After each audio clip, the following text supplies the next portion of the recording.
Hello বন্ধুরা, তোমরা সবাই কেমন আছো? আশা করি খুব ভালো আছো। তো আমি আজকে চলে এসেছি নতুন একটা ভিডিও নিয়ে।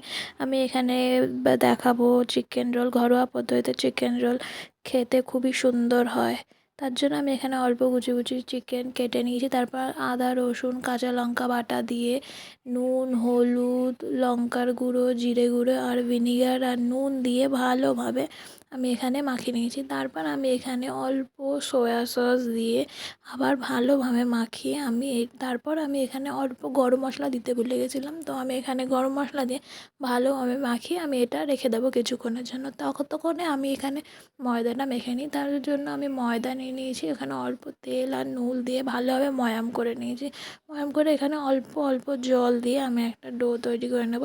আমার এখানে ময়দা মাখাও তৈরি, তো আমি এটা রেখে দেবো। তারপর আমি এখানে চিকেন রোলে আলুও দেবো। তার জন্য আমি কুচি কুচি করে কেটে নিয়েছি আলুর টুকরো। তার মধ্যে তেল দিয়ে আমি এখানে আলুগুলো দেওয়ার পর নুন আর হলুদ দিয়ে ভালোভাবে ভেজে নিয়েছি। তারপর আমি এখানে আদা, রসুন আর টমেটো আর কাঁচা লঙ্কা বাটা বেটে নিয়েছিলাম, সেই পেস্টটা আমি এখানে দিয়ে দিলাম। তারপরে এই পেস্টটাকে আমি ভালোভাবে কষিয়ে নিয়েছি। ভালোভাবে আমি এখানে অল্প অল্প জল দিয়ে একটু ভালোভাবে একটা কষিয়ে নিয়েছি। কষিয়ে নেওয়ার পর আলুটা এখনও সিদ্ধ হয়নি, তার জন্য আমি পরিমাণ মতো জল দিয়ে ভালোভাবে ফুটিয়ে এরকমভাবে একদম শুকিয়ে দিয়েছি। তারপর এখানে আমি অল্প টমেটো সস দিয়ে আমি নেড়ে চেড়ে নামিয়ে নিয়েছি আলুটা। তারপর আমি এখন যে চিকেনটা ম্যারিনেট করে রেখেছিলাম, তার জন্য আমি প্যানে অল্প তেল দিয়ে চিকেনটাকে ভেজে নেবো। তাই অল্প তেল গরম করে আমি একে একে করে চিকেনটা ছেড়ে এরকমভাবে ভেজে নিচ্ছি। উল্টে পাল্টে ভেজে নিয়েছি কি সুন্দরভাবে। আর এরকমভাবে চিকেন রোল বানালে সত্যি খেতে খুব ভালো লাগে। আর পুরো দোকানের মতনই আমি ঘরোয়াভাবে বানিয়েছিলাম, খুব সুন্দর খেতে হয়েছিল। তো এইভাবে আমার চিকেন ভাজাটা হয়ে গেছে। চিকেনটা ভালোভাবে আমি ভেজে নেওয়ার পর আমি ওই তেলেই পেঁয়াজ কুচি ভেজে নিয়েছি। এখানে ক্যাপসিকাম কুচিও দেওয়া যায়, আমার কাছে সেই সময় ক্যাপসিকাম ছিল না, তাই আমি পেঁয়াজ দিয়েছিলাম। পেঁয়াজ কুচি দিয়ে হালকা হালকা ভেজে নেওয়ার পর ওরই মধ্যে আমি চিকেন দিয়ে আমি আবার ভালোভাবে দুটো একসাথে মিশিয়ে নিয়েছি।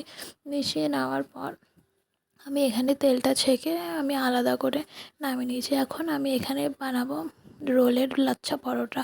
তার জন্য আমি একটা ডো কেটে আমি ভালোভাবে এরকম গোল করে বেলে নিয়েছি। বেলে নেওয়ার পর আমি এখানে অল্প সাদা তেল আর ময়দা দিয়ে আমি এটা ভালোভাবে, তারপর একটা ছুরির সাহায্যে এরকম ছোট ছোট আকারে কাট করে নিয়েছি। কাট করে নেওয়ার পর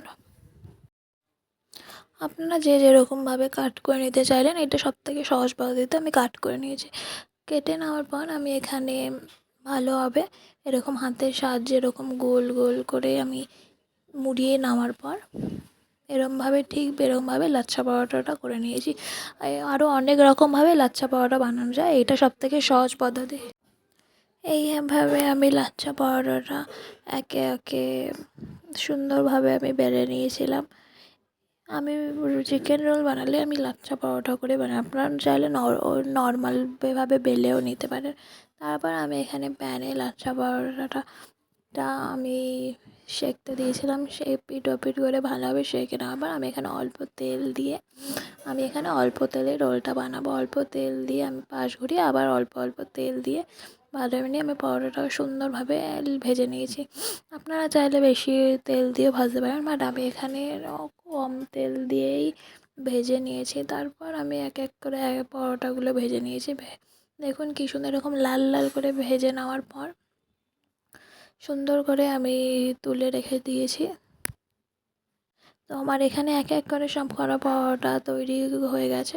তো আমি এখন রোলটাকে বানাবো। তার জন্য আমি নিচে একটা কাগজের টুকরো দিয়ে ওপরে আমি রুটিটা রেখে আমি এখানে অল্প টমেটো সস দিয়ে নিয়েছি। তারপর আমি যে আলু স্টাফিংসটা তৈরি করেছিলাম সেটা দিয়ে দিয়েছি। তারপর আমি এখানে চিকেনের স্টাফিংস দিয়ে দিই। তারপর কুচানো পেঁয়াজ, শসা, কাঁচা লঙ্কা আর সস দিয়ে আমি এখানে মুড়িয়ে নিয়েছি। আর এটা সত্যি খেতে খুবই সুন্দর হয়েছিল। আপনারা একবার এইভাবে ঘরে বানিয়ে দেখবেন আর আমাকে অবশ্যই জানাবেন কেমন হয়েছে। Thank you so much. ভিডিওটি ভালো লাগলে প্লিজ লাইক, শেয়ার আর কমেন্ট করে দেবেন।